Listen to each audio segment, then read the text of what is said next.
Hello everyone, welcome to my channel nitro mini garage. അപ്പോൾ ഇന്ന് നമ്മൾ റിവ്യൂ ചെയ്യാൻ പോകുന്നത് ഈ ഒരു കിഡിലൻ 1:18 സ്കെയിൽ മോഡലിൽ വരുന്ന ഡാഷർ ആയിട്ടുള്ള ഈ ഒരു RC മോൺസ്റ്റർ ട്രക്കാണ്.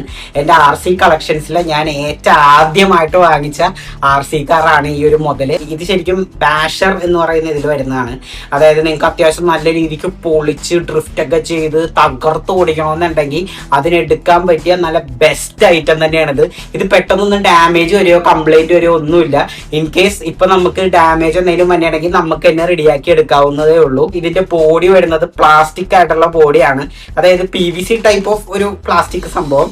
ഭയങ്കര ലൈറ്റ് ആണ്. ഇത് ജസ്റ്റ് ഈ പിന്നുകൾ ഇങ്ങനെ ഊരിയിട്ട് നമുക്കിത് റിമൂവബിൾ ആയിട്ടുള്ള ഒരു ബോഡിയാണ് വരുന്നത്. അതായത് ഇതാണ് ഇതിന്റെ ബോഡി. ഇത് നമുക്ക് ഇങ്ങനെ ജസ്റ്റ് മാറ്റി വെച്ച് കഴിഞ്ഞാൽ ഇതിൻ്റെ അകത്താണ് ബാക്കിയുള്ള മോട്ടറും സംഭവങ്ങളൊക്കെ വരുന്നത്. മെയിൻ ആയിട്ട് പറയേണ്ട കാര്യം ഇതിൻ്റെ അകത്ത് വരുന്നത് ബ്രഷ്ലെസ് മോട്ടറാണ്. അതുകൊണ്ട് തന്നെ നല്ല കിഡിലൻ പവർഫുൾ ആയിട്ടുള്ള ഒരു ഡ്രിഫ്റ്റ് RC കാർ തന്നെയാണിത്. പിന്നെ ഇതിന്റെ സസ്പെൻഷനും കാര്യങ്ങളോട്ടൊക്കെ നോക്കാൻ നേരത്ത് 4-wheel drive fully adjustable suspension ആണ് ഇതിന് വരുന്നത്. ഇതിന്റെ അകത്ത് ഈ ഭാഗമൊക്കെ പക്ഷെ പ്ലാസ്റ്റിക് മെയ്ഡ് ആണ്. പക്ഷെ അത്യാവശ്യം നല്ല ക്വാളിറ്റി ഉള്ള ഡ്യൂറബിൾ പ്ലാസ്റ്റിക് മെയ്ഡും കൂടിയാണ്. എന്റെ ഒരു എക്സ്പീരിയൻസ് വെച്ച് പറയുകയാണെങ്കിൽ ഞാൻ ഈ വണ്ടി വെച്ച് നല്ല രീതിക്ക് തകർത്ത് പൊളിച്ചു ഓടിച്ചിട്ടുണ്ട് ഈ വണ്ടി. ഇത് വെച്ച് ചെയ്യാത്തതായിട്ടൊന്നുമില്ല. എന്നിട്ടും ഭയങ്കര അധികം ഡ്യൂറബിൾ ആയിട്ട് തന്നെ ഒരു കംപ്ലൈന്റ് പോലും ഇല്ലാണ്ട് ഇപ്പോഴും നിൽക്കുന്നുണ്ട്. പക്ഷെ ഇതിന്റെ സ്പീഡും കാര്യങ്ങളൊക്കെ പറയാൻ നേരത്ത് അത്യാവശ്യം നല്ല സ്പീഡുള്ള ഒരു വണ്ടിയാണിത്. അത്യാവശ്യം നല്ല സ്പീഡ് എന്ന് പറഞ്ഞു കഴിഞ്ഞാൽ നമ്മൾ ഈ ട്രിഗർ എടുത്ത് ഇതൊന്നും വലിച്ചു കഴിഞ്ഞാൽ വണ്ടി അങ്ങനെ ഫൂന്നും പറഞ്ഞ് പറന്നു പോകും. നമ്മുടെ കൺട്രോളിൽ പോലും കിട്ടൂല, അത്ര സ്പീഡാണിത്. ഈ ഒരു റിമോട്ടിൽ നോക്കുകയാണെങ്കിൽ ഇവിടെ ഒരു 3 പവർ മോഡ്സ് വരുന്നുണ്ട്. ലോ പവർ മോഡ് ഉണ്ട്, മിഡ് പവർ മോഡ് ഉണ്ട്, ഹൈ പവർ മോഡ് ഉണ്ട്. ഹൈ പവർ മോഡിൽ ഇട്ട് കഴിഞ്ഞാൽ വണ്ടി നമ്മുടെ കയ്യിൽ നിൽക്കൂല, അത്ര ഫാസ്റ്റിൽ പോകും. പക്ഷെ ഒരിക്കലും നിങ്ങളൊരു ക്രോളിംഗ് പർപ്പസിന് ഈ ഒരു വണ്ടി എടുക്കരുത്. ഡ്രിഫ്റ്റ് ബാഷ് അതിനു വേണ്ടി മാത്രമല്ല. നിങ്ങൾക്ക് ഇപ്പോൾ വണ്ടി ഇപ്പോൾ ഫ്ലിപ്പൊക്കെ അടിക്കണമെന്നുണ്ടെങ്കിൽ നല്ല അടിപൊളിയായിട്ട് ചെയ്യാൻ പറ്റും. ഇതിന്റെ ബാക്ക് സൈഡിലോട്ട് നോക്കാൻ നേരത്തെ വീല് പോലത്തെ സംഭവം ഉണ്ട്. അത് ഇങ്ങനെ ഫ്ലിപ്പ് ചെയ്യാൻ നേരത്തെ ഇങ്ങനെ കറക്റ്റ് ആ ഒരു പൊസിഷനിൽ നിർത്താൻ ഇതിന് സ്റ്റെബിലിറ്റി കൊടുക്കാനായിട്ട് ഹെൽപ്പ് ചെയ്യുന്ന ഒരു സംഭവമാണത്.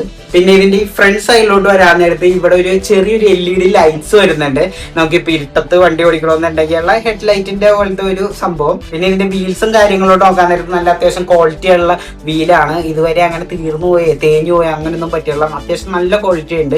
ഇതിന്റെ ഈ ഒരു സ്പെയറും കാര്യങ്ങളൊക്കെ കിട്ടാൻ ഇത്തിരി പണിയാണ്. പക്ഷെ ഈ ഒരു വണ്ടി ഞാൻ എടുത്തത് നമ്മുടെ കടവന്ത്രയിലുള്ള മൈക്ലിക് സ്റ്റോറിൽ നിന്നാണ്. നിങ്ങൾക്ക് വേണമെങ്കിൽ ഇവരുടെ ഓൺലൈൻ സ്റ്റോർ ആയിട്ടുള്ള യൂക്ലിക്കിൽ നിന്നും പർച്ചേസ് ചെയ്യാവുന്നതാണ്. ഞാൻ സ്റ്റോറിൽ നിന്ന് എടുത്തുകൊണ്ട് തന്നെ എനിക്ക് എന്തെങ്കിലും സർവീസോ കാര്യങ്ങളോ ഒക്കെ ഉണ്ടെങ്കിൽ അവിടെ കൊടുത്തു കഴിഞ്ഞാൽ അവരത് ചെയ്തു തരും.